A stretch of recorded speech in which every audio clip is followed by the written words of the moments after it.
বস্তায় বিষাক্ত সাপ ভরে সরাসরি সিউড়ি সদর হাসপাতালে উপস্থিত একদল মানুষ, সঙ্গে গুরুতর অসুস্থ অবস্থায় এক মহিলা। সাপ নিয়ে হাসপাতালে ঢুকতেই ব্যাপক আতঙ্ক ছড়ালো হাসপাতালের চিকিৎসক ও নার্সদের মধ্যে। তবে সাপের কামড়ে অসুস্থ মহিলাকে হাসপাতালে আনার কিছুক্ষণের মধ্যেই তার মৃত্যু হয়। মৃত মহিলার নাম রীনা রায়। মৃতের পরিবার সূত্রে জানা গিয়েছে, রান্নার জন্য বাড়ির বাইরে জমা করে রাখা কাঠের স্তূপ থেকে কাঠ আনতে গিয়েছিল রীনা। সেখানে লুকিয়েছিল এক বিষধর সাপ।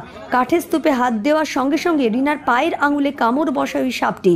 বিষের জ্বালায় লুটিয়ে পড়ে রীনা। ঘটনাটি দেখেই পিটিয়ে সাপটিকে মেরে ফেলে বাড়ির লোকেরা। এরপরে মৃত সাপটিকে বস্তায় ভরে রীনাকে নিয়ে হাসপাতালে আসেন পরিবারের সদস্যরা। সাপটিকে দেখে আতঙ্ক ছড়ায় হাসপাতালে। দ্রুত সেটাকে এমার্জেন্সি থেকে বের করে নিয়ে যেতে বলা হয়। এরপরে চিকিৎসা শুরু হয় রীনার। তবে চিকিৎসা শুরুর আধ ঘন্টার মধ্যে মৃত্যু হয় রীনার। আমরা ওই মানে মানে সাপটা ছিল বাইরে, ওই যে কাঠ ছাঁকতে গেল তখন কিন্তু ওর পায়ে কামড়ে দিল। মোটামুটি হ্যাঁ সন্ধে হয়ে গেছে। হ্যাঁ বেলা তো হালকা হালকা লিকঝিক করছে। ছটা টাইমটা তো দেখি নাই ওরা। না না, বাড়ির বাইরে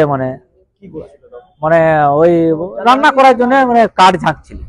কাঠ আনতে গেল তো নিচে যে পোয়াল ছিল, তো পোয়ালের ভিতরেই ছিল, তো বেরিয়েছিল এতটা। তো যেমনি ওই ঝাঁকতে গেল আর তখনই কিন্তু মেরে দিয়েছে এই পায়ে পায়ে। ওই এটা বেটে আমরা বলি তেঁতুলে খরিস বেটে, তেঁতুলে খরিস। হ্যাঁ